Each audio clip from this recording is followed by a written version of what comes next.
Novi Library Board meeting to order and ask that you all join me in reciting the pledge. I pledge allegiance to the flag of the United States of America and to the republic for which it stands, one nation, under God, indivisible, with liberty and justice for all. Okay, welcome everyone on this lovely spring day here. Mr. Secretary, please call the roll. Trustee Stirring? Here. Trustee Michener? Yes, I'm present, thank you. Trustee Gurumurthy? Yes. Trustee Dooley? Here. Trustee Crawford? Here. Trustee Cherukuri? Here. And Trustee Bartlett's here. Student Representative Carcarla? Here. And Student Representative Salim is absent. Okay, thank you. Moving on to the approval of the agenda. Are there any additions to the agenda? Okay, seeing none, I'll ask for a motion to approve the agenda as printed. I'll second. Okay, I've got Trustee Stirring. And we have a second here, Trustee Dooley. Any discussion? All right, seeing none, please call the roll. Trustee Michener? Yes, thank you. Trustee Gurumurthy? Yes. Trustee Dooley? Yes. Trustee Crawford? Yes. Trustee Cherukuri? Yes. Trustee Bartlett votes yes. Trustee Stirring? Yes. Motion passes 7-0. Okay, moving on to consent agenda. I will entertain a motion to approve the consent agenda as printed. I so move. Okay. All right, we have a motion and a second. I'm looking for a second. Second. Okay, Michener, Trustee Michener, a second. Any discussion? Seeing none, please call the roll. Trustee Gurumurthy? Yes. Trustee Dooley? Yes. Trustee Crawford? Yes. Trustee Cherukuri? Yes. Trustee Bartlett votes yes. Trustee Stirring? Yes. Trustee Michener? Yes. Motion passes 7-0. Okay. Thank you. And moving on to presentations, we have a very special presentation tonight, so I'll ask Director Farkas to come forward. Thank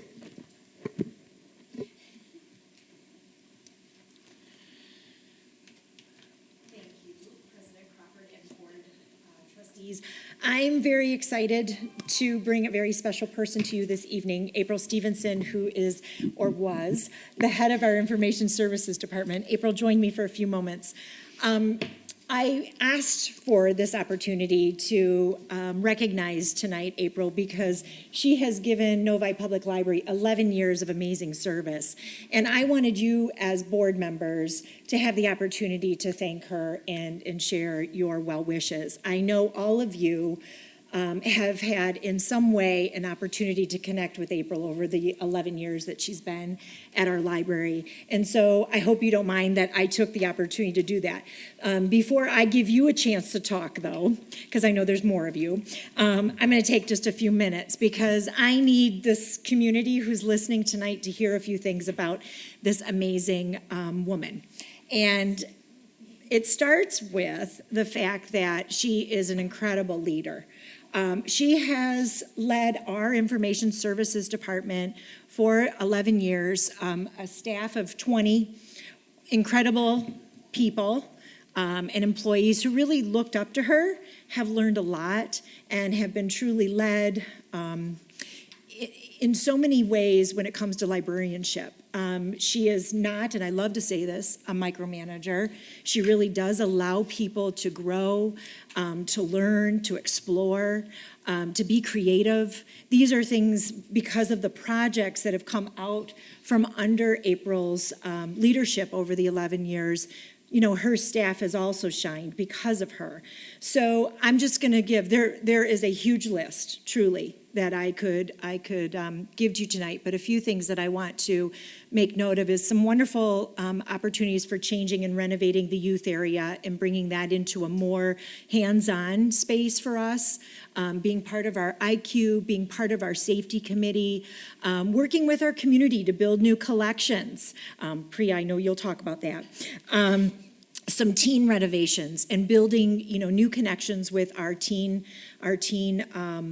population. Culture City, bringing that to our to our building. Being part of our DEI committee, where she took the lead the last year to start looking at our collections and trying to have more mirrors, for what we're trying to do with our community and how that reflects it. Let me see, I wrote notes. Our customer service committee, major points came out of improving customer service because of April. So this is, like I said, just a small list, but truly she has left her mark with our organization. Her last day was last Friday. We cried. I don't cry very often, but they are happy tears for the fact that she is leaving us to go and take on a wonderful role with White Lake Township Library as their director. And what I appreciate about April is the fact that we had those conversations about her wanting to move up and move on in her career. And I'm glad that I could, help her achieve that. I don't get to say goodbye because now I get to work with her as a colleague in our director's realm, and share with her on a whole different level. We will have meetings and be able to connect because directors get together in our Detroit suburban area. And so I'm honored that the friendship and the opportunity to still work with her will exist. But it is my true...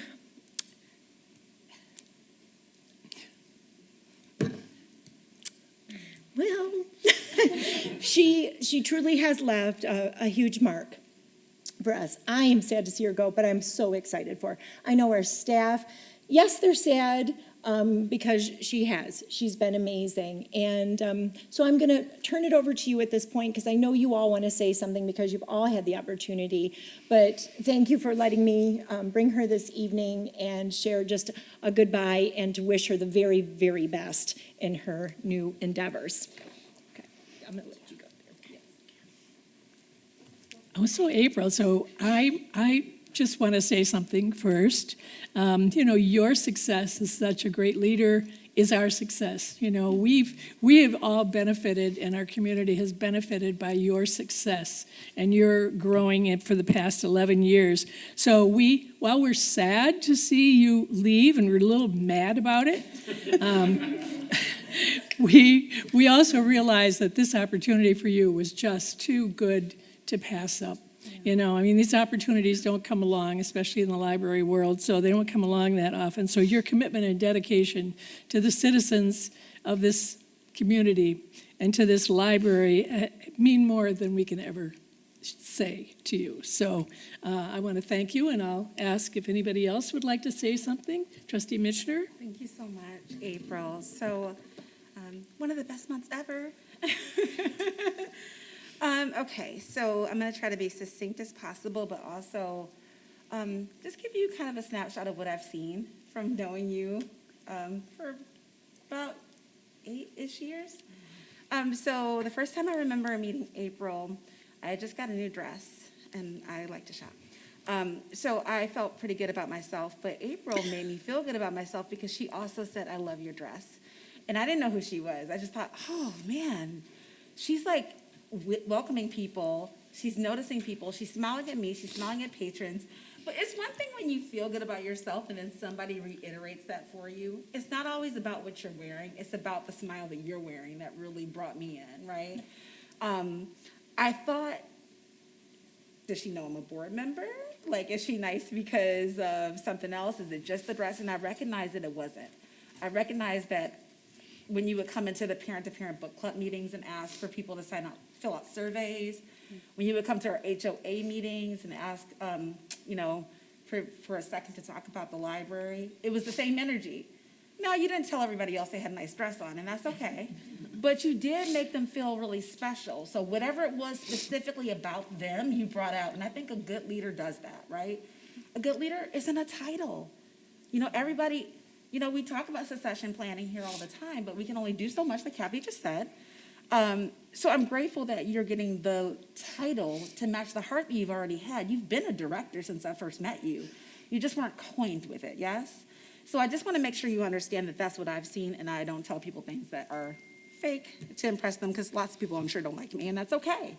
My goal is to make sure that you know that I see you and I think that you are well-liked and I think that you have also made a big impact on this community. A couple other notes I just made is that I will miss you being my MLA buddy. We have shared quite a few entrees, and in my vegetarian days, we've talked about like veggie whoppers and such forth and things of that nature. Battle of the Books. Okay, you have not seen a good Battle of the Books until you've seen April in action. Like, April invited me to be a speaker at Battle of the Books. And she went from, hey, Tara, how you doing? And then all of a sudden she was gone, and I was like, whoa. My son loves Flash, you know, the superhero. Flash has nothing on April. She was like around that room doing so much, making every kid feel encouraged, manning those teams and making sure her team was taking care of everybody. It was amazing. Not easy work, though. That was a lot of people to make sure that they had everything together. You have to do it just right, because people will call you when, hey. I mean, you know, Julie, I got kicked out of Battle of the Books when Cannon was a baby. They're like, that baby's too loud. So people were really serious. But you did a great job, and nobody was kicked out that day, so that was good. You're a hard worker, and I think that a lot of people work hard, and they look hard. You worked hard with a smile, which is especially hard in a pandemic, which is especially hard when we're talking about racial injustice, and we have to sit on a Zoom square and try to figure out what's the best thing that we can do as a committee to make sure everybody feels seen and heard. These are sensitive times, but they're important times. You gave heart, you gave your time, you gave your energy. I won't forget that. Thank you for doing it. Yeah, so that's what I have to share with you. Thank you. Thank you. I can go Anyone else? next. Yeah. Yeah. So, firstly, April, thank you so much for being part of the Novi. I mean, I've been acquainted with you, which I'll talk in a little bit, but we will miss you so much. But congratulations, and I'm so happy for you as well. So, I think I came to know you in 2020 through the robotics team. And it was, I have a few notes about, what I think of April. What we did was, I was coaching a robotics team of 5th graders, and we had no clue what we were doing, and we came up with the innovation idea of the Be Active bag. So we were just letting the kids dream about the bag. Can we let it be like a book? So we threw all the brainstorm, but she made the dream come real. In fact, we contacted her. She was extremely approachable. It's not like, she gave her time. She took the time to do several Zoom sessions explaining, and more than that, guided us, how to make that dream become real. So she coached us, guided us, and then helped us put the bags together, Be Active bags. And then now it's going good. I mean, they are in the shelves, people are borrowing it, and, she didn't stop right there, but she also collected data and gave it back to us. Hey, so many people are, it's a good thing. And now it's under the libraries, they're maintaining it. So you have embedded this thing about the kids, you can dream, don't make your dream just, stop. And then she made it real. So that I'll never forget. The kids won't forget. And you are extremely approachable person. So I cannot even believe how much the other library is going to. I am really jealous about that. So thanks again, April. And we'll be in touch, I'm sure. But good luck with everything. Thank you. Appreciate that. Anyone else? Yes. Member Stirring. April, I remember when you were hired. And I said, that is a good hire. Well, I was wrong. It was a great hire. We really will miss you. You've done such wonderful things here, and I really wish you the best as you move on in your career. And, our loss is White Lakes Gate. Thank you. Thank you. Yes, okay. Member Dooley. So April and I never really got a chance to fully know each other, as well as maybe some of the other trustees. But what I wanted to say was, in the interactions that we've had when we were on committee together and things like that, I really truly saw the person that you are, and I feel that it's someone who's compassionate and open and honest. And you really show yourself with a lot of integrity. And I know that that's how you led your staff as well. Because whenever anyone said anything, it was always positive. And I think it's a true testament to what we were hearing with regards to your colleagues missing you so terribly, and they're so sad, but they're also extremely happy for you. I mean, that's like a huge testament to who you are as a person and as a leader. And I know I saw you advocate and put your soul into providing the best services possible to our community. And it really is a loss. We're really happy for White Lake, mostly, but honestly, like, we're super happy for you, though, because you're really going to show what you can do to a community that probably hasn't had that ability to see the resources that you've helped our community achieve and have. So I just wanted to say thank you, and I wish you the best. Thank you. You're welcome. Okay, anyone else? Okay, Member Chair Curry? We haven't interacted directly as much, but I want to second what Priya said is, I feel like one of the great things you brought is you made our library not just an approachable building, but an approachable organization that people feel we can grab onto. And I want to second what Kathy said, that we view your success as our success. Yeah.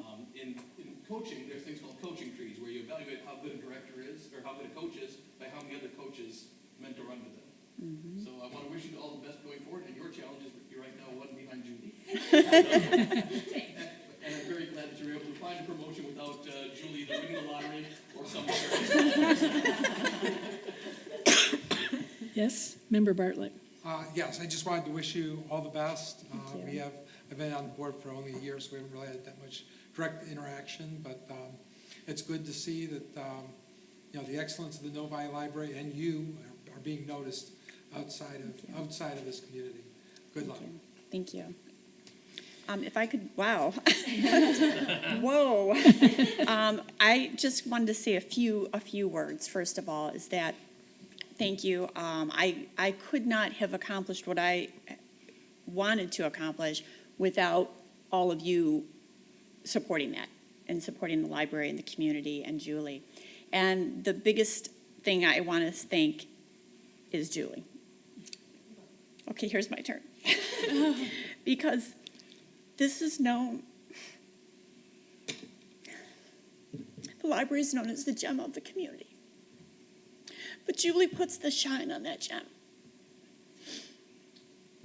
I couldn't have done what I've done or become the person that I am without her.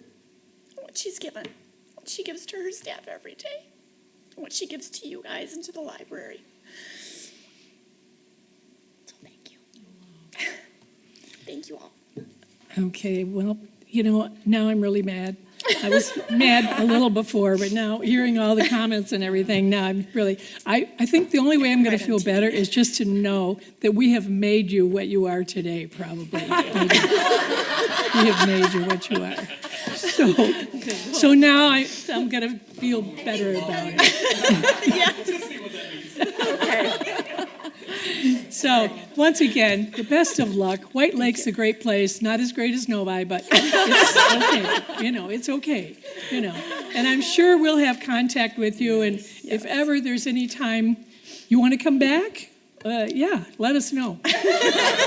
I did tell her that for some reason, you got a window when you're looking for a new person. And so she could call me for a little bit and still say to me, hey, and I'd be like, okay, nothing's dotted, nothing, no I's are dotted or T's crossed yet. You could come back if you change your mind. So isn't it kind of like a housing contract where you have 10 days or 15 days to change your mind? I gave her 30 days. I gave her a longer window, but the other thing that comes with April is, and which I've learned from her, is patience, the opportunity to sit for a moment. She comes with an amazing, which I have no problem saying this now because now you're gone.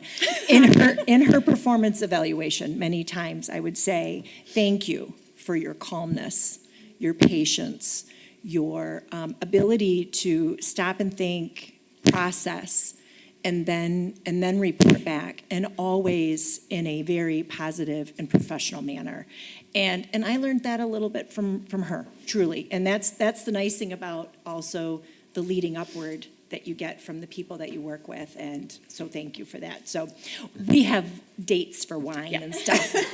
So yes, but thank you again. You are fabulous, and I wish you the best very of luck to you. Thank you, everyone. Okay, it is now time for our first public comment. So in order to hear all citizen comments at a reasonable hour, the library board requests that speakers respect the 3-minute time limit. This is not a question and answer session. However, it's an opportunity for you to voice your thoughts.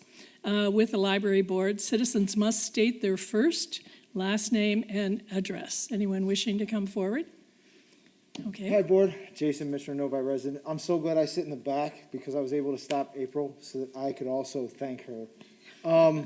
So on a professional level, I really appreciate the intensity and stick-to-itness, if that's a thing, on her execution on Novi Public Library's first ever diversity book audit. That was a large task, and she led her team amazingly to execute that and got it done.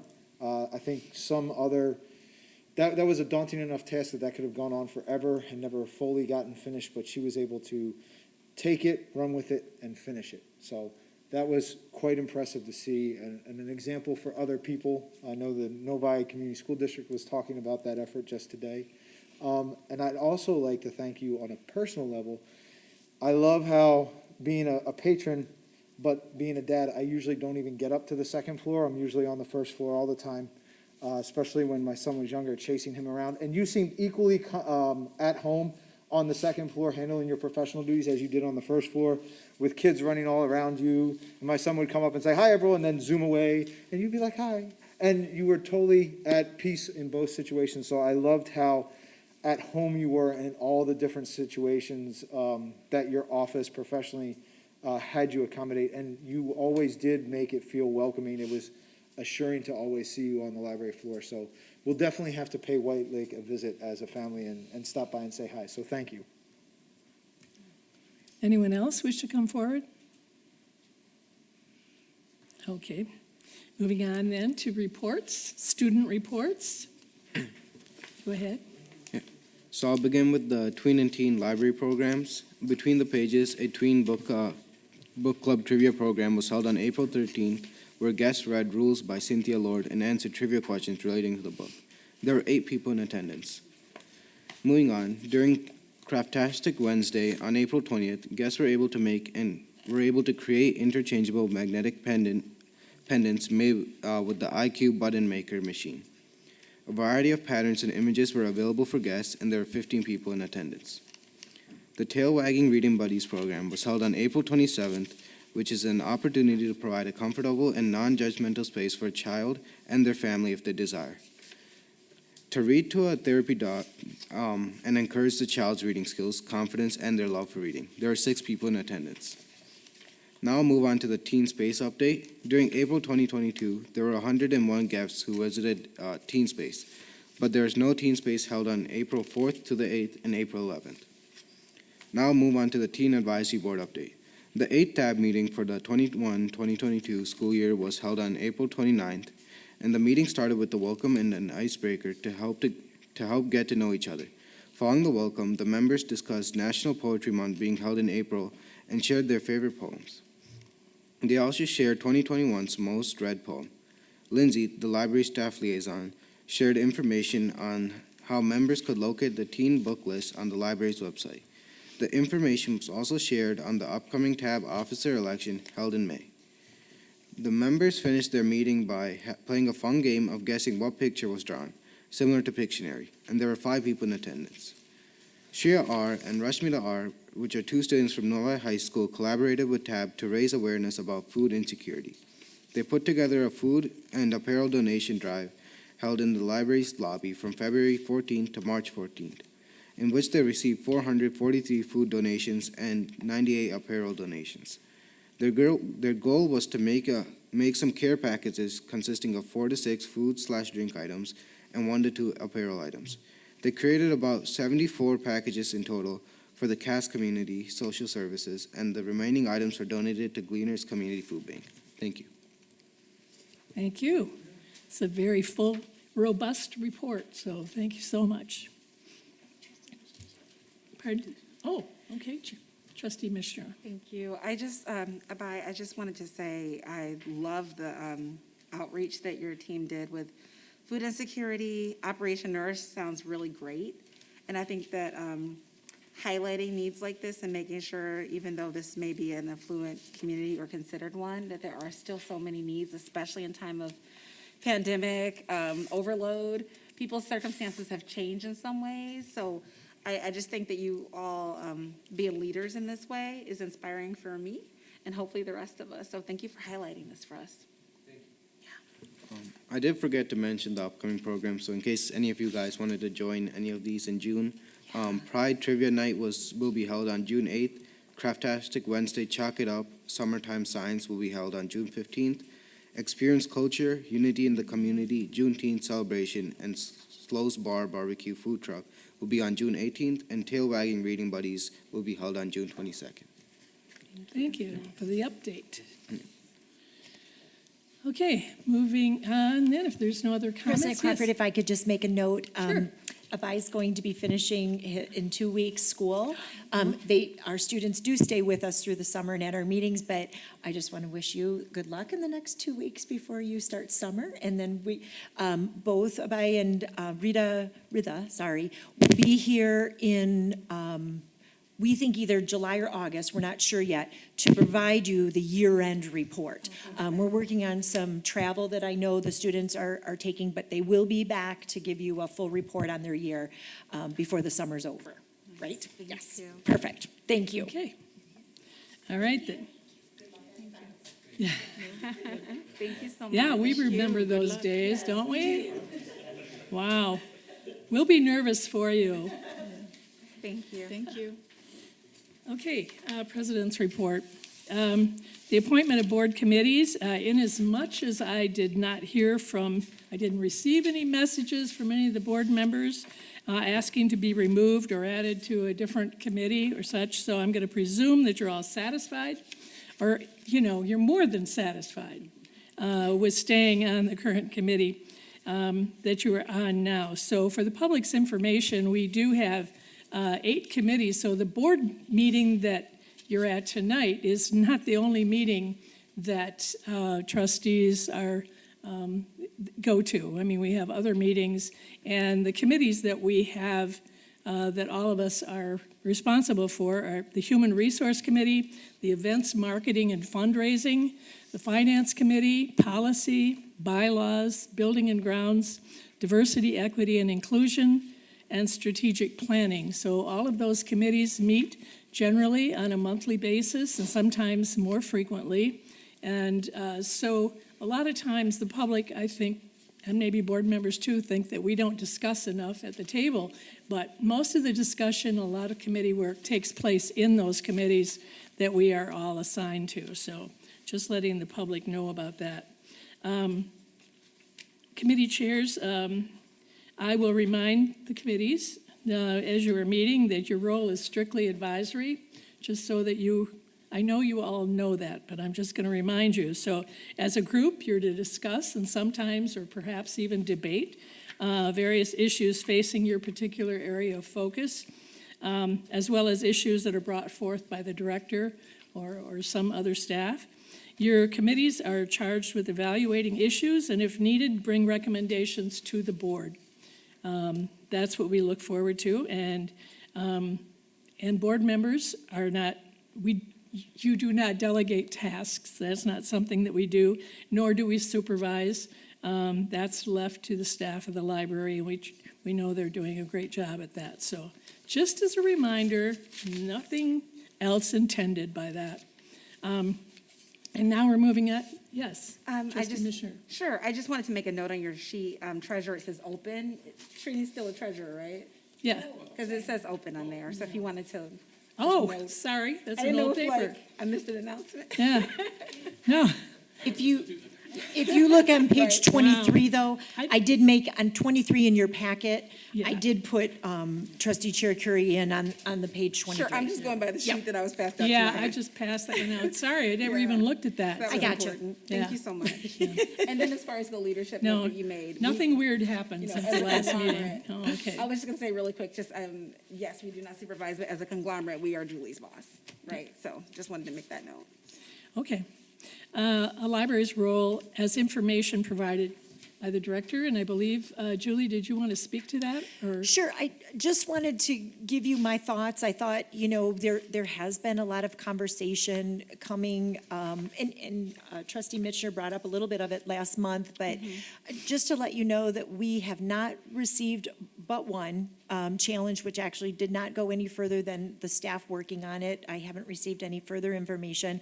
But I thought it was time to just give you my thoughts from a professional perspective, as to how I feel about challenges and the role of our public library. I just felt it was time to share. Give you some, information from ALA and MLA, the Michigan Right to Read. Those are things that I follow very closely. I've had some meetings with Information Services, which is April's team is now, at this time, I'm the interim. So I'm working a little closer with them, which is fabulous. And I just had a meeting with them this week to talk about this, with them being professionals and with us, hiring master degreed librarians and one of their roles and what that means in being a librarian. So just wanted to give you that. I also yesterday, Library of Michigan sent out some really good information about book and material challenges. I'd be happy to share that with you. And then I will include our current policies on library selection and what we do, but I want to just let you all know that they're actually being reviewed right now currently with my staff policy committee. So there's going to be some changes, and you will be seeing those come to you probably very quickly in the next month or so. That's been on our radar, and there's so much more information from the old policy to what we want to incorporate, so it's taken us a little longer to write it. I have a number of staff that have weighed in, looked at other policies from other libraries, have been following the information that comes through when it comes to challenges, so just wanted to keep you all in the loop as to where we are. Yep. Okay. Trustee Bishner. Thank you so much. Julie, I appreciated this. This was really thorough, and it's in line with everything I've seen professionally in the industry. I like that you gave the reference points of the professional organizations that we follow, right? I also just want to make a note, like you did, the highlights that, from what you shared, only one challenge is a really big deal. Yes, it is. That being said, I wanted to ask you, I know that you obviously network with a lot of other libraries. Can you give like a little picture I know I'm following this on Twitter, and I've got a lot of colleagues now that are actually library professionals and work a lot in the children's book world. Right. But that's not everybody's experience. So I was wondering if you can share like a snapshot of what your colleagues are sharing on their end, because I know that we kind of have a fancy free life. We are. Differently than that. I would definitely say that some of my colleagues have been more challenged over the last 6 months. And this has been a topic with directors on a regular basis. What I appreciate is being able to reach out, which I have, to those directors who have experienced a little more of this, to get insight, to get information, to see, how their policies are, some of their responses, because I've done challenges, we've had them with our library, it's been a while, but you want to make sure that you're ready and you want to be prepared, so we are. And that's why I wanted to let you know where we are too with policies and reviewing currently what's going on. So yeah, there's been a number of my colleagues that have been challenged more. I appreciate our community I do believe, understanding what our role is as a public library. I don't feel like when I wrote this that I was writing it to tell somebody differently. I do believe our community understands our role for the most part. And so, could there be challenges? Maybe. I do believe we're also, or I shouldn't say I believe, I am. We are prepared should we have those, and we'll take them as they come if we have any come forward. But my piece of professionalism and advice is, we are a library, and we provide information for everyone. And I even put in there, at first when I was writing this, I thought maybe I shouldn't put this in, but the truth is, there are things in our library that will offend somebody because they don't need that information, but others do. And I also I get passionate about this, you guys, because I also with the fact that it is about need and what someone needs. Someone might be doing research or a project or looking up a topic where they're going to need it from one point of view that someone might not agree with. That's okay, because that's their need. We don't know. We're here to provide what we can based on what that person needs. And if the information is there and we can provide it, that's what we should be doing. So the conversation with my librarians was, You went to library school for this. We talked about this, this week, and just remember what your role is. But I gave that to them so that they would be aware if someone were to come in and ask a question, you should start thinking about what your response is and how you might respond and how you might help them get that information that they need. So I hope this was helpful to you. Haven't had the chance to write like that in a while, and it was very good to sit down for a while and think about, where I believe we come from, but where I do believe I'm representing our organization and my staff. Absolutely. I would say that I was taught always that information is power. Mm-hmm. And I think that libraries are a storehouse of that. Mm-hmm. If we withhold literacy opportunities, if we withhold information, if we withhold resources, we're withholding power. And when we empower our community, we all grow. Thank right? you. So you're doing great. Thank you so much. Thank for you. this. I appreciate it. Yep. In just a minute. I just want to say that at our last meeting, Trustee Mitchner gave each one of us, swag bags. Yes. And there was a wealth of information in those bags, and it was very thoughtful of her. I want to thank her publicly for that. But it was, I know that she probably carefully thought about what she was choosing to put in the bags. And I just, for one, and I know all of us are grateful for all that information, and I hope that you will each take a look at it. All of the books will be helpful in understanding the responsibility also of trustees, library trustees. But I want to call your attention, and I brought it with me. I brought my own copy. I've already highlighted sections of it because I would like to call your attention to Chapter 7, today's and tomorrow's concerns, key issues facing libraries. Because what it says, you'll note that it says trustees are guardians of the public trust, and it's up to us to hold the rights of all people to have access to a wide range of materials and subjects represented in our collection, whether these ideas are popular with us or not. So our Constitution, the United States Constitution, preamble of the Bill of Rights, speaks of the freedom that we all enjoy, and it's freedom of religion, speech, the press, assembly. People in the United States have freedoms more than any other place in the world.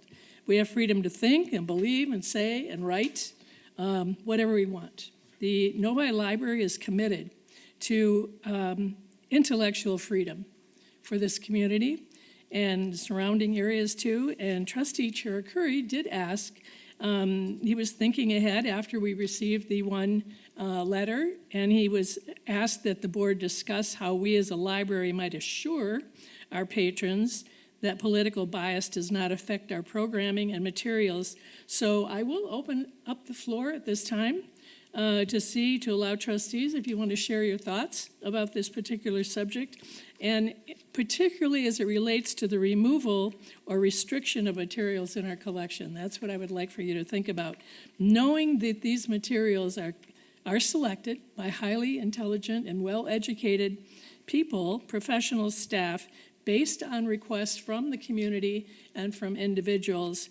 And so the collection is constantly morphing, constantly changing based on what people want and what the community is asking for. And we are adding to our collection and maybe removing some items. It's constantly moving, constantly moving. So I will open the floor if anybody has anything they want to say on this subject.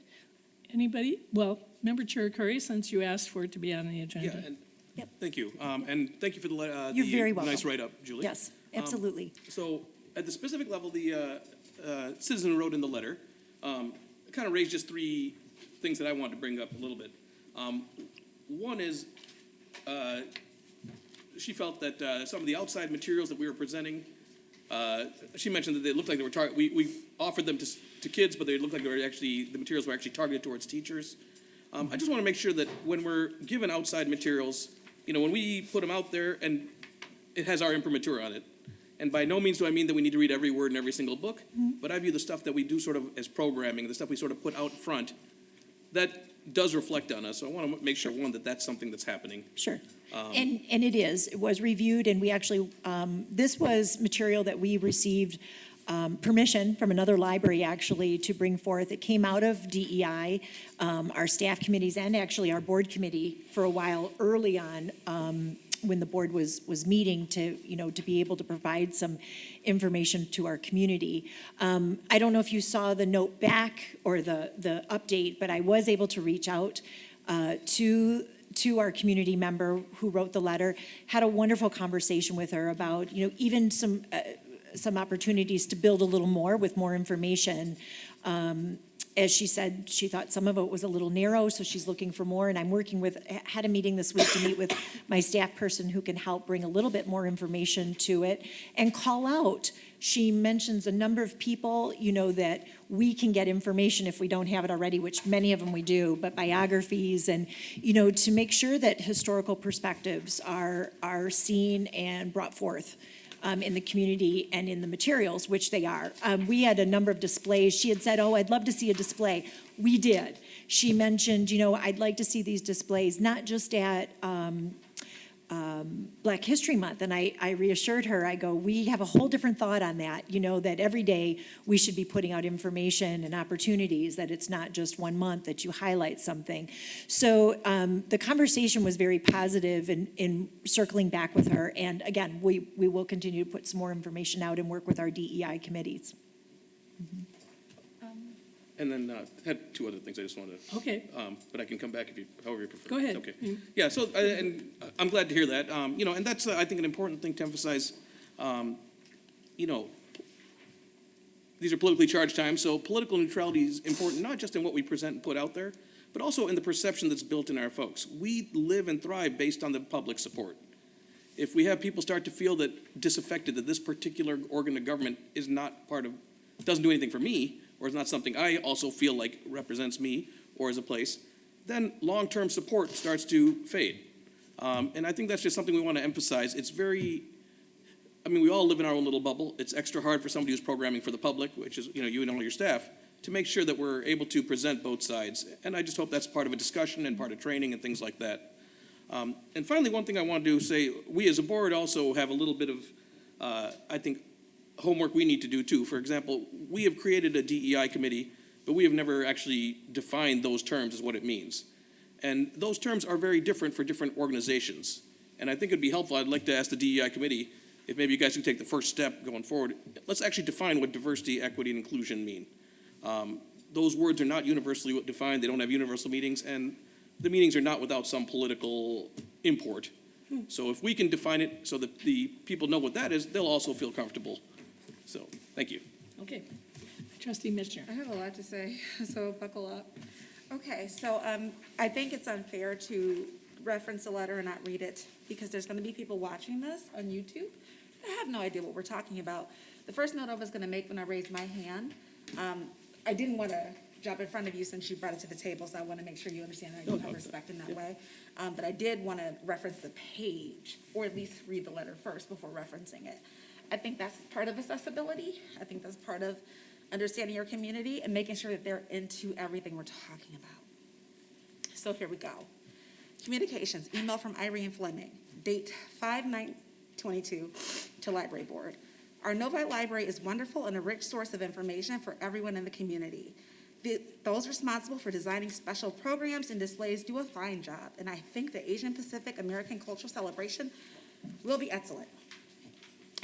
But earlier in the year, you featured a collection of handouts aimed at children ages 4 through 7 and 8 to 11, and I would like to comment on that material. The cover pages of the packets are titled The Conscious Child, Family Book Discussion Kits. They feature a statement that the kits can be used to facilitate family discussions about racial, equity, identity, and justice. Headings on both packets include solidarity and activism. And the material focused on ages 8 through 11 includes a heading, Justice and Systemic Racism. This packet also includes material on gender identity. It is a lesson plan for teachers, it refers to students, and it very clearly designed and labeled for use in schools by teachers of children in grades 3 through 5. Equal opportunity is a bedrock principle of the representative democracy of the United States. Equity, equal results for everyone, regardless of individual differences, is a socialist idea and has never been a basic principle in our country. Systemic racism, a proposition derived from critical race theory, is a controversial set of ideas about which there is widespread disagreement and political divisiveness.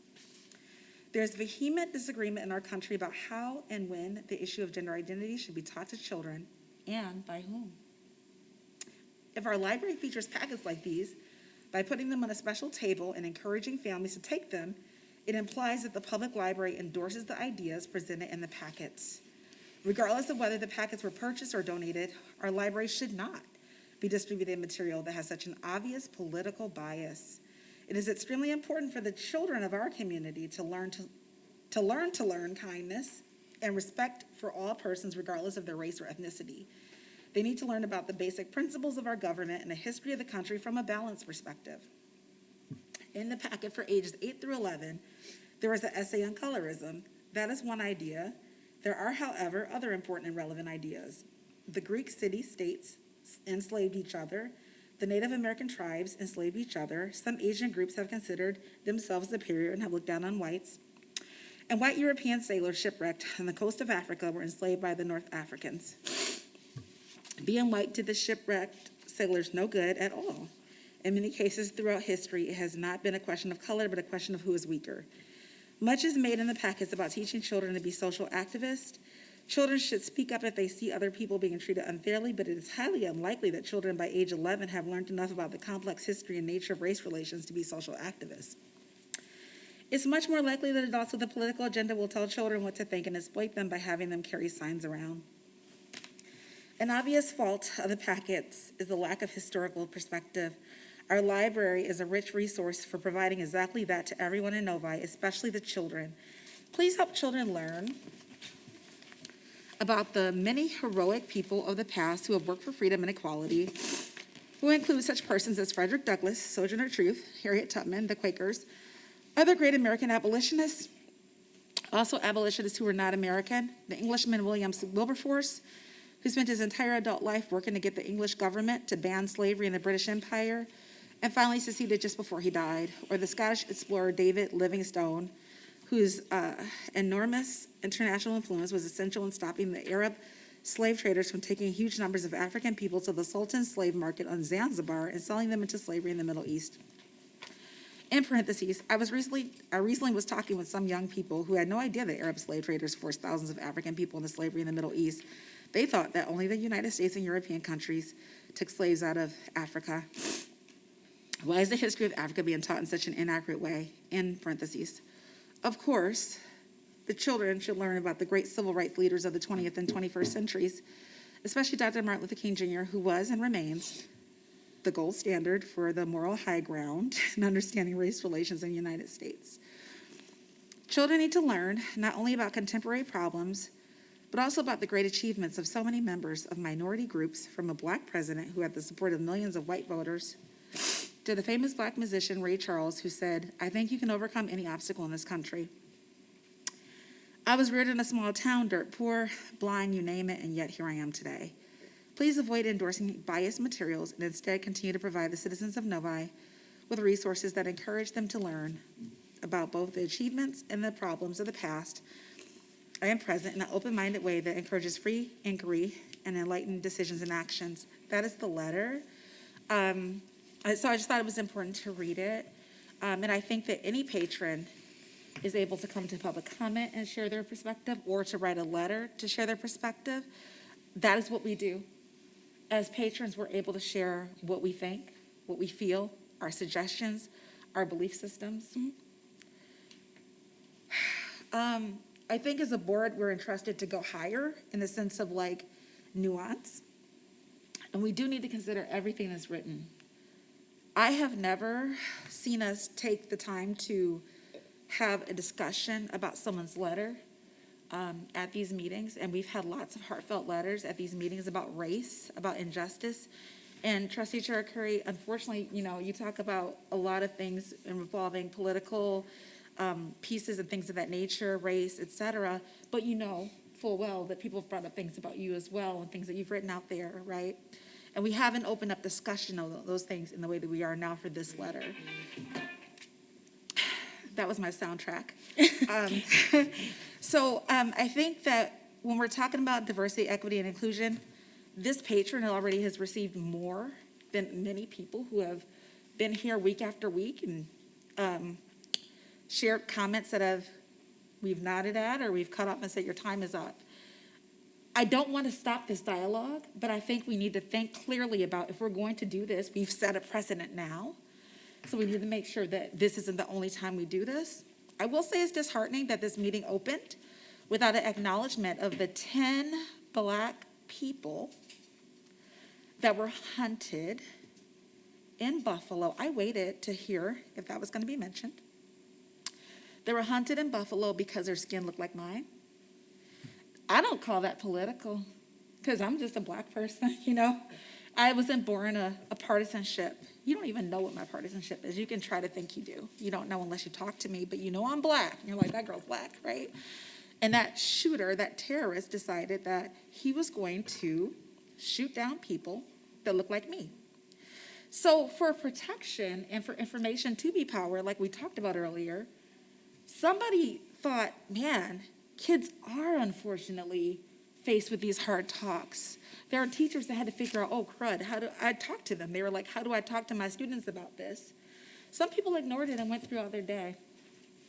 But a group of people in this country were hunted recently between our last meeting and this one, and they look like me. And if I was in that store, I might not be here today, neither would my son, because there was somebody, even though they were lighter skinned like my son, who is half Black, they also got murdered, right? So I need us to really govern from a place of understanding with why somebody might feel the need to have a family kit like this. I do hear what Irene is saying. I appreciate her nuance. I want to just make sure that we understand why it's there. I will also remind us, as a person who chaired the policy committee for far too long, that 4 to 8-year-olds are not really, like when you're 4 years old, you can't be in the library by yourself. And if you can read, that's amazing. If you can read the word activist and you're 4, more power to you. But a parent would be with that 4-year-old. So rest assured that I do think they would be protected in that sense, that somebody should be with them. They shouldn't just be picking up materials and like getting things that's not appropriate for them. The parent does have a responsibility to govern what their kid does in their own home. It is their policy to supervise their own kids. And, you know, librarians have talked a lot about, and I think if I read Julie's letter correct, it was on board with there's only so much that the people who work here can do. They provide the information. The families have to figure out who gets what. There's actually some strict ethics around like saying no to somebody when they ask for certain materials, and it's very tricky, right? So I just want to throw that out there from a information standpoint. I think that the activist that she mentioned, ironically, Frederick Douglass, if you gotta read him, you gotta read him. Nobody that believes some of this stuff might like Frederick Douglass. Read his essay on the 4th of July and what he thinks. Read about Sojourner Truth. Read about Harriet Tubman. They wanted her dead or alive. Martin Luther King Jr., he was assassinated. Why? Because people hated him in his time. We can't like go backwards and sanitize people. And that happens a lot. So I just think as library people, we need to definitely make sure that we're having nuance as well. But I think that if we're going to open up discussions like this, we need to do it fairly. I think it's really hard to see humanity under a political spectrum when people just want to be treated fairly. They just want to be treated like everybody else. They don't want to be hunted, you know. To speak to, she said 8 to 11-year-olds would not have experience really or need to be a social activist. Well, in 3rd grade, that's when I got to get called the N-word for the first time at the skating rink. And I can't tell you how that felt because I don't know how to describe it in a way that makes you understand it. But I can tell you I was skating and I thought I was doing a great job of it. I was very proud of myself. And a boy bumped me. And I said, hey. And he said, you in? And I was like, whoa. And I grabbed my brother, who was older than me, and I said, he called me this. Because I thought, what are we, in the 60s? That was my thought, and we weren't. I'm not that age. And he was like, oh, that's your brother? I love your brother. We're good. I'm sorry. I didn't know you were her brother. Because that kid had been taught that word, and that if somebody had this skin like me, that that's who they were. He saw my brother, who he obviously had more direct conversations with, and thought, oh, well, you're not that. That's just her. Oh. This kid was taught that. Our kids are learning this. A kid told my kid that he's less white than black already. 3rd grade. Ironic, right? This year. Let's not fool ourselves. Let's be educated. So I told you I had a lot to say. You know, I definitely want to hear what other people have to say as well. I'm not going to dismiss this person's letter, but I think it's good to hear a perspective from a person who thinks that this kid is really helpful for young kids so that maybe they don't get called the N-word at skating rinks, or they don't use those words, or they don't hunt people that look like me. I think if that terrorist that went in the grocery store and decided that he was going to just shoot black people because he pointed at a white person and said, "Oops, sorry about that," and then, you know, shot the rest of the black people, a kid had to hide in a cooler, I think that wouldn't have happened. So I think there is a need for that. But if it's not a need, the cool thing about the library is you can walk on by. There are things that are not for me. Lots of things that are not for me. There's definitely things, I'm not a singer. You don't want me to try it. Any kind of musical stuff, I'm just going to walk on by so I don't offend anybody's ears, right? But there are things that I do love to read that will be for me. So I just throw that out there. Thank you. Okay, yes, Member Dooley. Yeah, so the whole idea behind DEI and Trustee Sherrill Curry, I'm glad that you're asking that question, actually, for the board to define it. I mean, I think last year was when we put out a DEI statement together. We kind of workshopped it on the dais, but President Crawford brought it forward because there was a genuine need for us to address this topic. And so I guess, like, really quick before I go into more depth, when you're asking for the board to define what DEI is for the organization, are you looking at policy? Are you looking for another statement? Like, what's kind of your vision and result of that before I keep going?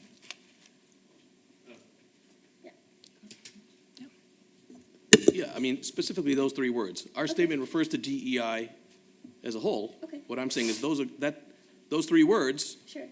mean different things in different organizations. Sure. And we should say what they mean to our organization. Okay.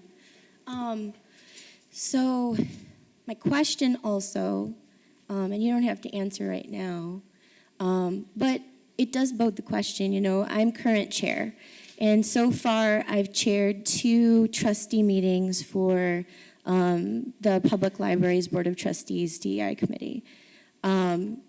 You were chair for about a year, although we had a pause. And so my question is, during that time, why didn't you think of being able to define what that is for the organization? And you don't have to answer that right now, but you were chair of that committee. And so I find it kind of interesting that now you're asking us to define it when you were in that position for a year. So now I'm going to go into a little bit about what DEI means. I've been doing a lot of thinking about this, you know, because I really wanted to read our patron's letter in depth. And I wrote some notes, and I won't go into all of it because Julie already talked with her, and it sounds like it worked out pretty well. But DEI, diversity, equity, and inclusion, it's a formal term for something that has already been taking place for a really long time.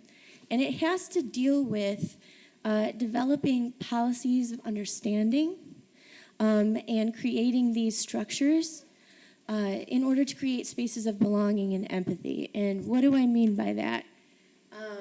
Here's the thing. Libraries specifically and institutions of knowledge are windows and mirrors. Mm-hmm. And the thing with windows is, in a library, you have the ability and access now, because before civil rights, there was a whole bunch of people that didn't have access to the library, okay? The Black community specifically. You have the opportunity to be exposed to different thoughts, different ideas, different frames, different lenses, in order to put more information into your bubble, as you put it. I'm somebody that doesn't like to live in a bubble, but I face the reality that that's how most of us are, because we all come from different influences and information with how we were brought up and where we grew up and who we are as people in order to frame who we are today and who's sitting before you today on this dais. And the second part of DEI is really important, though. And that has to do with books and knowledge as well, which is a mirror. And the hard part of DEI, diversity, equity, and inclusion, for people to kind of get to, the part that I think is intimidating, is that in that mirror, in that framing, it calls us to come to the table with emotional maturity and emotional fortitude and depth. Because it isn't easy to be held accountable. And the thing is when you really start diving into things, it's not something that's a criticism on you per se, but the study of diversity, equity, and inclusion is calling you to unpack your baggage, because everybody has baggage. And the whole idea behind it is so that you learn enough in order to be able to have relationships with other people in different perspectives from yours without causing them maximum damage and harm. And that's the empathy part. I mean, I constantly work with colleagues, not only on this board, but in other organizations that completely believe different things than I do. And we're able to come to the table in a space of mutual respect. You know, granted, that's my personality, but also that's what really diving in and doubling down into understanding diversity, equity, and inclusion does. It gives you those tools of emotional depth. It gives you those tools of seeing other people's perspectives, but also holds up a mirror to your own so that you have some critical understanding of who you are and full acceptance of who you are. Part of the problem is, and I'm sorry I'm talking long, Barb, but part of the problem is that people really don't have the courage to accept themselves for who they are, warts and all. And instead, they would rather, out of that fear, erase, censor, and stop other people from wanting to talk about these things, leaning in on these things, to actually come to the table and see each other as human beings. That's what DEI calls you to do. That's why it's important to talk about it. And if people don't have those emotional tools in their toolbox, that is what that's for. And because we are a library and an institution of information and access, that is why the committee was also formed. That is why it actually is an asset. So I don't know how much more in depth of a definition you want me to do, because some of it has to be personal investment. But, you know, like with our committee, like one of our goals, and we're hoping that the rest of the board members are on board with this, is we're asking you to invest your time. And I know I saw you on a class like a year ago. You were, and you were chair. But none of these questions were put forth by you then. Sure, but I'm not done yet. Okay. So here's the thing. It's like, I want you to lean in. I want you to dive into this. There's nothing scary about this. But what is scary is people purposefully wanting to censor and erase and not wanting to talk about this. Denial, projection, and, you know, erasure. Those are the things that happen when people don't have the tools in their toolbox to handle these conversations. And that's what the library is supposed to be there to help with, for people to have access to have these conversations. Same thing with schools. So that's you should be excited about this. I hope you are. Awesome. I'm so excited. Okay, go ahead. Okay, well, just a minute. I want to see if somebody else has anything to say that, other than, okay, go ahead. Yeah, so just to clarify, so last year I was chair, but the committee met for 2 meetings only. There was a significant obsession with a segment of our community with reviewing my Facebook, which is still open to anybody who wants to see. And this actually very item was the agenda for the meeting that got put on pause. Your statement, while evocative, proves my point. At no point do we define DEI. We simply state it as a mantra. And I'll give you an example. So in this state, we have a very esteemed university called the University of Michigan. Now, as part of their diversity, by the time they implement it, it has an implication that an Asian child that doesn't achieve Calculus BC in high school is not eligible for the University of Michigan. That's the effect of their policy, and they stand by it. So what does that effect dribble all the way down to? That means a 4th grader in Novi who doesn't get into the advanced math track is effectively out of the track of the University of Michigan. So, defining these terms lets people know what they mean. A library is an interesting organization, right? Because fundamentally, we are a pull-based organization. A person goes into a library for the purpose of self-exploration, self-discovery, self-growth. Right. We need to ensure what that means in those contexts. Okay. So that's all I'm saying is let's define diversity, equity, and inclusion, right? Equity, for example, is a term that does have significant political import and significant disagreement as to what it means. The letter writer is correct. Many of the people who use the word equity use it to espouse a socialist principle. But that's political belief. No, what I'm saying is many That's of, not truth. That's someone's opinion. well, right, they've taken that word and they've defined it, and those are Political academics. Correct. The opinion of academics is, as we have to say what it means for our organization. Because when we just keep repeating it, it becomes pablum that makes us sound like we're saying something, but it doesn't actually offer any actionable information to the person who's evaluating this organization. So that's all I'm saying. Trustee Shirakuri, if you're saying academics have defined it, I need you to bring that forth. So I'll give because- you an example. There's a Yeah. famous picture every one of these equity guys likes to show, and it shows different people, different kids on a bicycle, Okay. and how some kids have a 10 speed and they're able to ride fast. Some kids have a broken old bike that barely moves. Some kids have and it's a very compelling thing, right? But it's a cartoon. The reality is, what is that bicycle? That bicycle, in many cases, in many situations, is your parents. Okay? Are we proposing that we are going to rectify all inequity that's derived from parental inheritance, or just the luck of who you were born through, what they call the lucky sperm club, so to speak? Well, I mean, at some element, rectifying that is what she says, socialism. So we need to be clear what that means, because there is not I don't care what you say, there's not a universally agreed definition of it, okay? There's significant dispute of equity versus equality and how those things are used. There's significant dispute as to what diversity means and to what extent, what measures an organization takes to achieve them. So I think it's helpful if we define these things. You don't just throw out words because they're fashionable. I'm going to read you a letter that came out just the other day, and this is from Victor Terry. He's the Chief Diversity Officer of State Farm. So this came out on the 23rd. And I'm not picking on State Farm. I'm showing this is the kind of problem organizations can get into. State Farm's support of a philanthropic program, Gender Cool, has been the subject of news and customer inquiries. This program that included books about gender identity was intended to promote inclusivity. So again, that's a good organization. They have a good cause, but it's an advocacy organization. These guys partnered with them. Now here's where State Farm found itself. And this is reading back to Mr. Terry's letter. Conversations about gender and identity should happen at home with parents.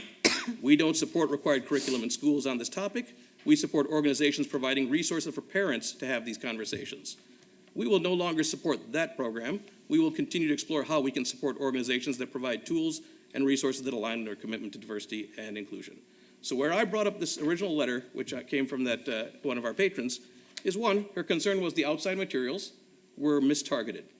If they're targeted teachers and we give them to kids, that's a fair point. That's why I just asked the director, and she did answer that we will be looking at those things, right? And the second thing is, and again, I applaud you for reaching out to her, because yeah, we're not there. Nobody's at the library every day. To her credit, she wrote a letter saying she saw what she thought was biased, and you explained to her, no, we have 365 days of programming, and again, same thing. And then I bring it back to my third point is also in our terms, we have to protect as trustees of the public that a certain amount of the public doesn't start to feel this organization is not for them or not about them or not being responsive. And that's what I'm just saying. I think if we define the D, the E, and the I, then we're in control of who we are. Sure. We're not defined by what somebody thinks it means or what some organization says or something else. Yeah, That's all I'm saying. I would agree with that. And so to your thing, yes, this was something I wanted to work on. Yeah. We ended up putting the committee on pause. So, Okay. yeah, so I would like, Bring it forward. yeah, and I'm happy to join you guys if you need help, but yes, it needs to be addressed. Thank you. Okay, so, Okay. sorry, President, sorry, Trustee Michelle. Go ahead. I'm sorry. Well, Do you mind if I, go ahead and answer back, and then, sorry. ahead. In a way, the board has already defined it. I think, you're asking for a specific definition of the acronym DEI. We do have a statement that we did vote on and approve, and that's in the front of our packet. So I want to make sure that the public is aware that we do have a definition that is supposed to be a guiding light of how we proceed. But I do hear what you're saying, and I want you to know that. I also, appreciate you saying that we want to make sure that not one, part of our community feels like the library isn't for them. But I would say that we heard voices from a part of our community that said they didn't feel the library was for them. And for about 2 years, a lot of people emotionally in the community were put through the ringer with the behavior that they witnessed on this dais and over Zoom. And, purportedly, some people thought that that was also coming from me, which I will accept. And I think that that's something that, that's the other flip of the coin there, that people did come forward with their concerns because they didn't feel represented by our institution. And we did work hard to listen with community listening sessions to work on this. So, I think that people are open to have that discussion, but the leaning in has to come from everybody. Could I just say at this point that I think we're getting a little off the subject of what you asked us to discuss when we're in the DEI, definition and that kind of thing. Maybe that's something we're going to have to address, but that's not what you asked to be discussing at this particular meeting. So now, Trustee Mishner. I'll make it quick, as quick as I can. I think that we have to really look at precedents that we set. And, it's mind-boggling to me that we take one letter. I'm not going to do that. Nope.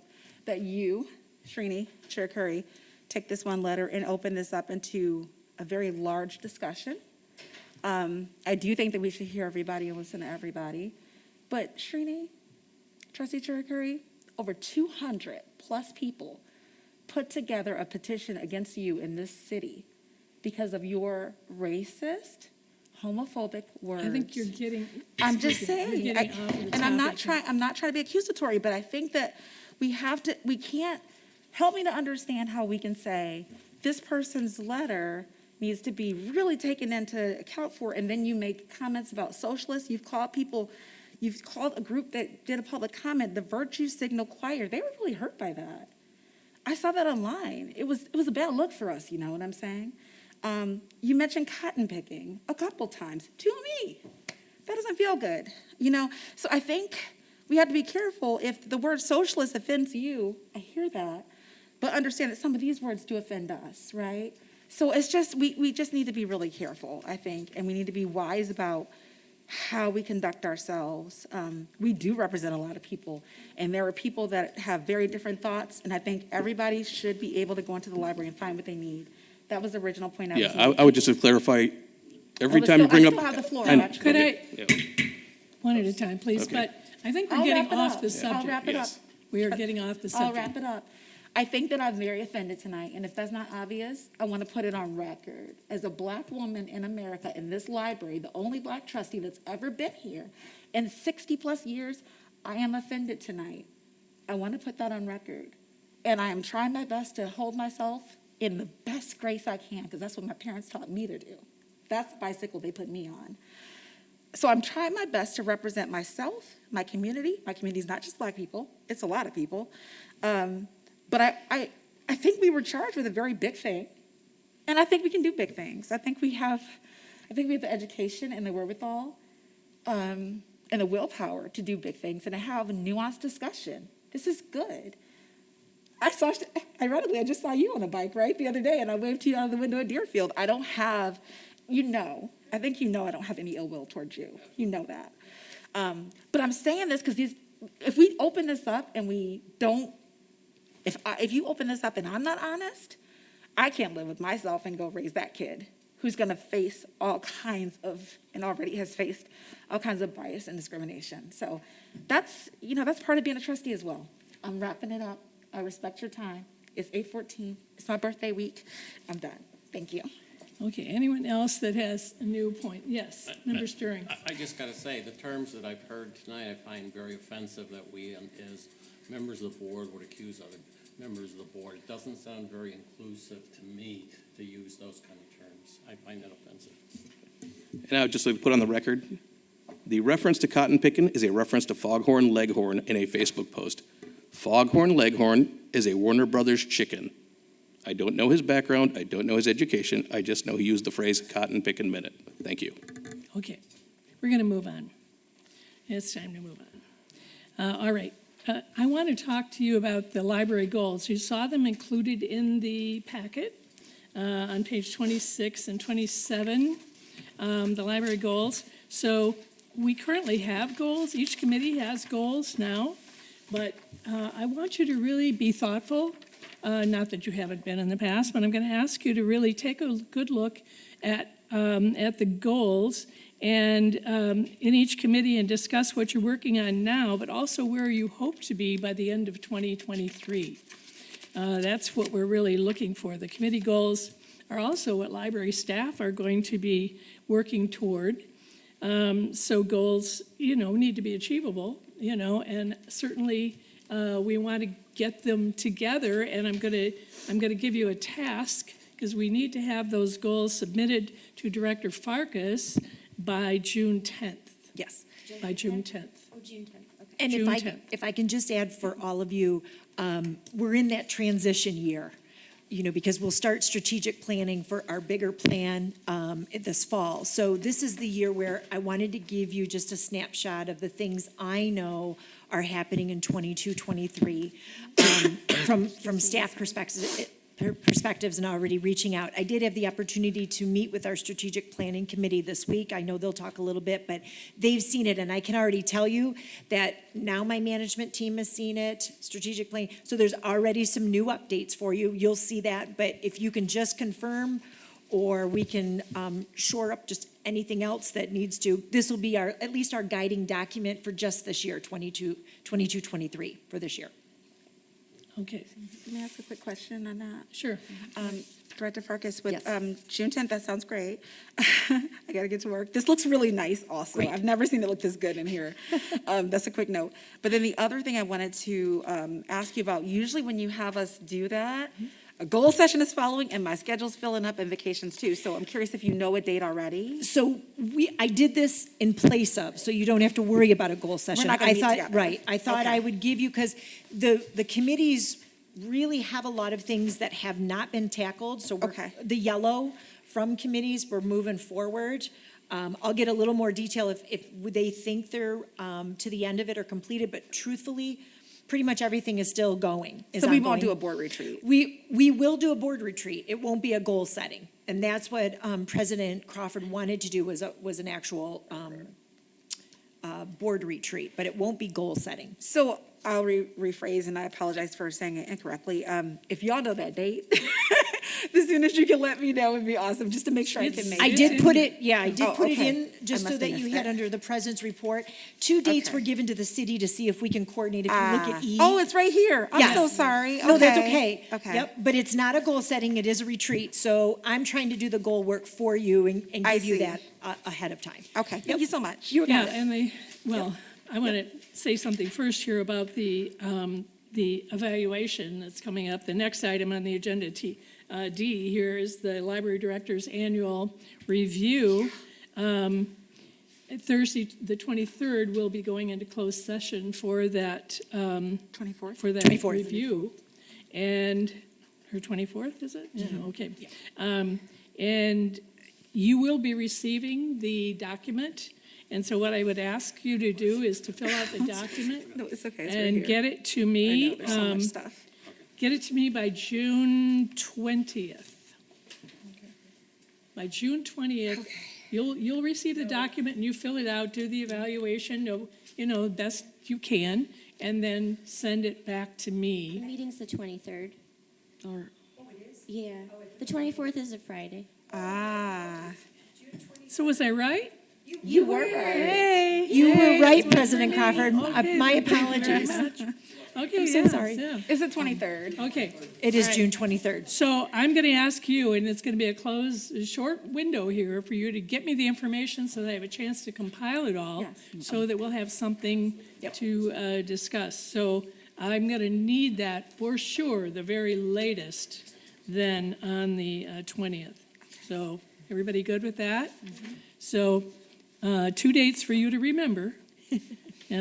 School may be out in mid-June, but you've got homework, so, the goals and the annual review are coming right up. And the other thing is the board retreat. So we're looking at 2 dates of either July, these are Saturdays, July 9th or July 16th. I asked specifically that we have the retreat at Lakeshore Park because I feel like you should be acquainted with the facility if you're not already. I would like for you to be there and also to see our latest achievement over there at the park with our book, what do we call it? Kiosk. Okay, thank you. Lending Anyway, library. so you'll be able to actually take a book out from there if you would like to do it. And she will let us know, but if there's either one of those dates that you know for sure now, either July 9th or July 16th, either one of those dates that you absolutely cannot attend, please let me know. Okay. Please let me know, so that we can, make other arrangements, so we may have to cross it. Pardon? The 9th is not, I'll be done with country. So. Okay, so that's one. Anybody else on the 9th that has a problem? For me, 16th is Okay, 16th. is a problem. What about the 16th? You have a problem on the 16th? I have a problem on this. Okay, this is like herding cats. I know. So, we're probably not going to be able, honestly, we may not be able to get, in the summertime, get everybody there. It's just going to be in the morning. I'm not going to ask for all day. It's a mystery program. It's mysterious. It can't be So- too mysterious because you do have to put an agenda together for OMA. I just want to be clear with you. Do that. I'm telling you, it's a mystery right now. Right. It's a mystery right now, at the moment. So- Yeah. Okay, well, yeah. Okay, it's a mystery at the moment.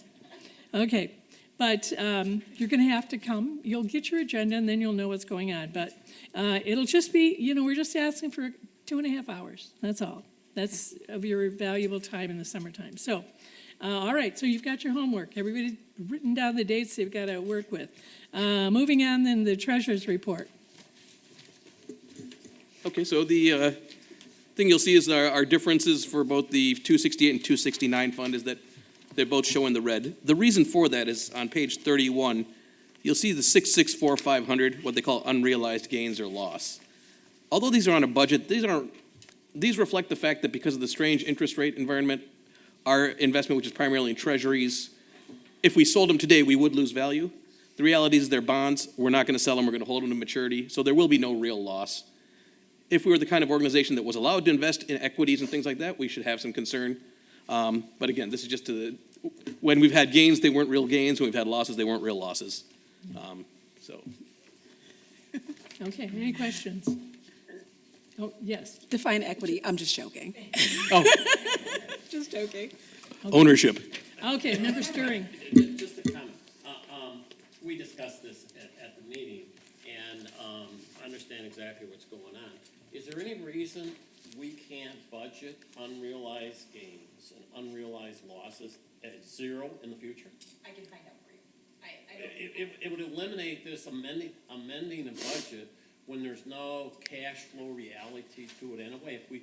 Could we just start with 0, 0? Barb and I will look into that for you. Absolutely. Okay, Great question. all right. Anyone else? No? All right, moving right along. Director's report, Director Farkas. Oh, wait a minute, before you speak, I meant to put something else on my president's report. I just want to, I saw the flyer, and thank you so much for the shirts, by the way. Yes, the swag we got. thank you. Each one of you should have Happy received. summer reading. Yeah.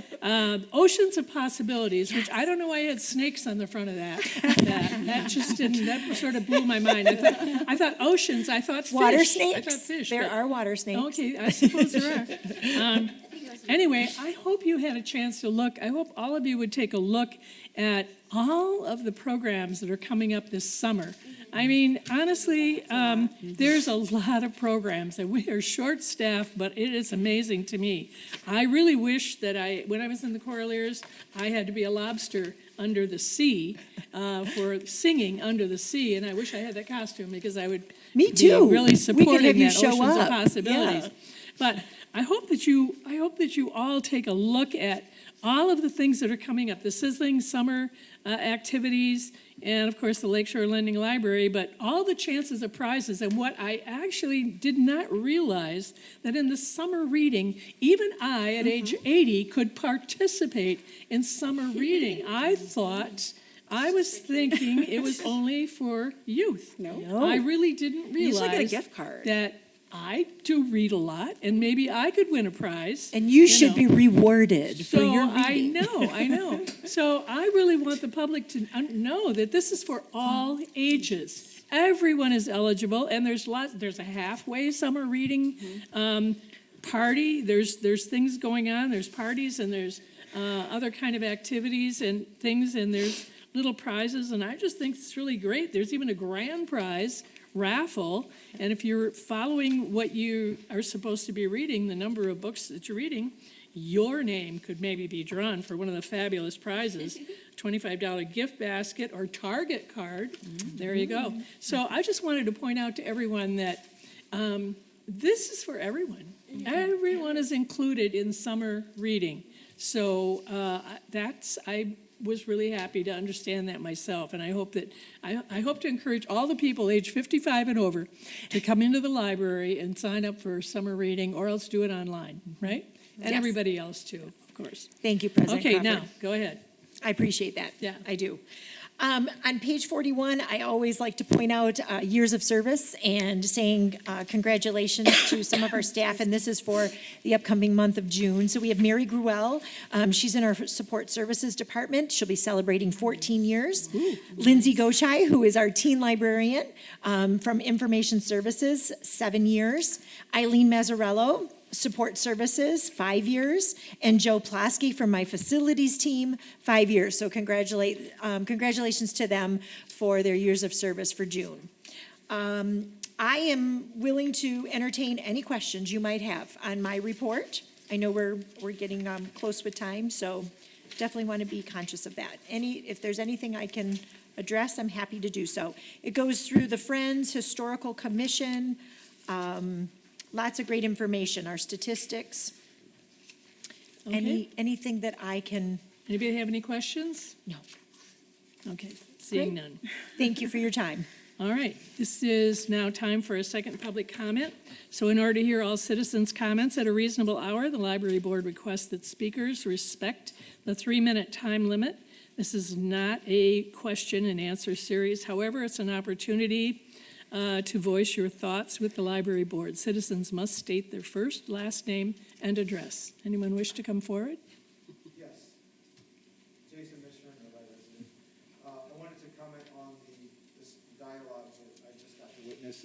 First, credit to the president for opening up a discussion like that at the board. I feel like I'd love to see more discussion like that in dialogue. Now, to address the specific point and the question that started it all off, defining DEI and what it means. Thank you to that board member that brought that forward. I had asked that board member almost a year ago to the day to do that exact same thing himself, as well as the other board members at the time. And instead of doing so, that board member decided to cancel the reflection session that was supposed to follow the community session in June of 2021. So I would be very interested in hearing what he has to say, how he defines DEI, as well as the other board members. But because I believe we should all set examples, especially leaders should set an example, which I hope he does, I will go as well and say what I believe DEI means. Diversity means a diversity of power in this country. Power and privilege is mostly determined by many factors: your ableness, how your height, definitely your skin color, because of the history of this nation, plays a large part of it, but it can be many different things. Your privilege can come from many different areas. And diversity means a diversity of privileges. As far as inclusion is fairly, I feel like, straightforward. It just means having everybody involved. Everybody gets a seat at the table, everybody gets to speak. As far as equity, I like a cartoon that shows 3 children watching a baseball game. And one's very tall, can see over the fence, one can barely see over the fence, and one doesn't have a chance because he's very short. And the baseball park owner comes over and gives them all 3 crates of the same size, and then the middle-sized child can now see, but the shorter one can't. So then the baseball park owner comes over and gives an additional crate to the child that's short. Now all children can see the game. They're all involved. They're all included. They're all sharing the same experience and building a shared community memory. I think that's what we're all about, is being able to do that. And he had to do that by giving one child an extra crate. I'm not asking the library board to change the world, but where you do have the ability to add equity, I think you should. And I will say that in reference, if somebody says something's offensive, a good step for DEI, if somebody says something offensive, the correct response is not, well, I thought, or I heard, or I was just repeating. The correct response is, I'm sorry that I offended you. Thank you for letting me know. I'll do my very best not to do that again. And with that, I would say, I hope my words and my public comment carry as much weight as that letter does, and that the board has heard me, and that they will act accordingly. Thank you very much. Anyone else? Okay. Committee reports. Are there any chairmen who wish to add anything to the report that's already in the packet? Member Bartlett? Just wanted to give people a heads up on the strategic planning committee. We've made a lot of progress towards getting the proposal out. We were discussing using a third party. You'll all be getting that in hopefully next month's packet. So take a good look at it, because we'd like to, we'd like to get an approval done next meeting. Thank you. Okay, anyone else? Okay. Moving right along, matters for library board action. We are asked to approve of fourth quarter amendments to 21-22-268 budget. So I'll ask for a motion to approve. Okay, Member Chair Curry, and a second. Second. Okay. Member Gudo-Murty. All right. We have a motion and a second. And now, is there any discussion? All right, seeing none, please call the roll. Trustee Dooley? Yes. Trustee Crawford? Yes. Trustee Chair Curry? Yes. Trustee Bartlett votes yes. Trustee Stirring? Yes. Trustee Mitchner? Yes. Trustee Gurmurthy? Yes. Motion passes 7-0. Okay. Moving along, we need to approve the fourth quarter amendment, 21-22-269 budget. And Member Bartlett, you probably want to make that motion. Move to approve. And Member Dooley, you probably want a second. I do want a second. Okay. Any discussion? Seeing none, I'll ask for you to call the roll. Trustee Crawford? Yes. Trustee Chair Curry? Yes. Trustee Bartlett votes yes. Trustee Stirring? Yes. Trustee Mitchner? Yes. Trustee Gurmurthy? Yes. Trustee Dooley? Yes. Motion passes 7-0. All right, the next motion, we need to approve the HR policy, which we tabled from the last meeting. We're bringing it forward again with changes. The dress code, and this is the third draft, and it's been reviewed by the DEI committee and HR too, right? Yeah. So we've taken a look at it and made changes, and so I will ask if anyone wants to move to approve this HR policy. Member Missioner? Oh, all right, Member I'll Sturry. second it. All That right. way- I'm like, I want my And name on Member that. Missioner will second, so, okay, any discussion? Any discussion? I'll just say something really quick, and I know you're trying to move it along, but I think it was a really good conversation, and I think to the point of having nuanced board discussions, the committee did a really good job of really seeing and hearing who's coming to work here, how can we make sure that we take into account all of their needs from every aspect, and I just want to applaud Nicole, Julie, Priya, and Kat for doing a really good job of having that energy, so, thank you. Okay, thank you. All right, we have a motion and a second, and we've discussed, right? Please call the roll. Trustee Chair Curry? Yes. Trustee Bartlett votes yes. Trustee Stirring? Yes. Trustee Mitchner? Yes. Trustee Gurmurthy? Yes. Trustee Dooley? Yes. Trustee Crawford? Yes. Motion passes 7-0.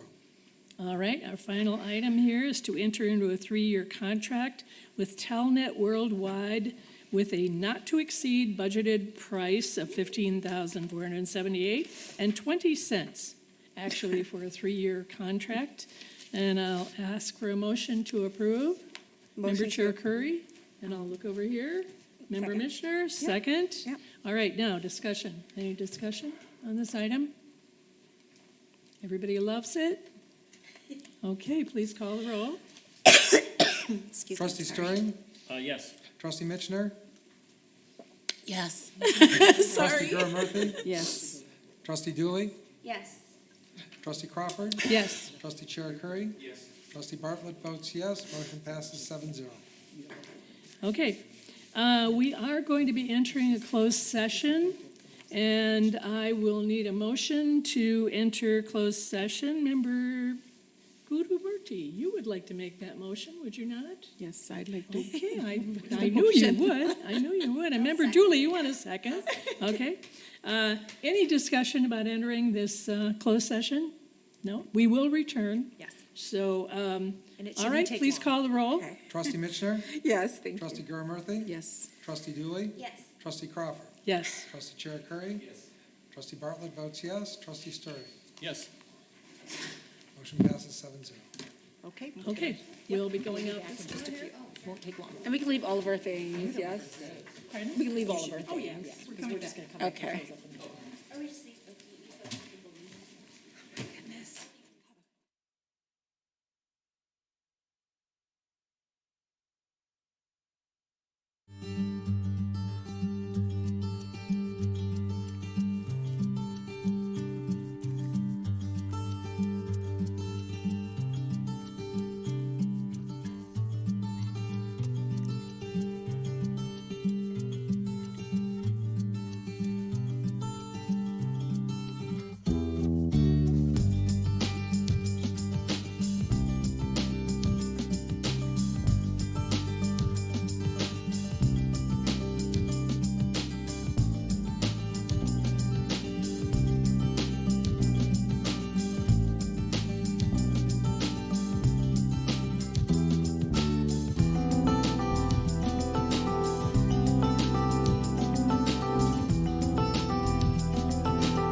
will entertain a motion to adjourn the meeting. And Member Bartlett, you probably want to adjourn, right?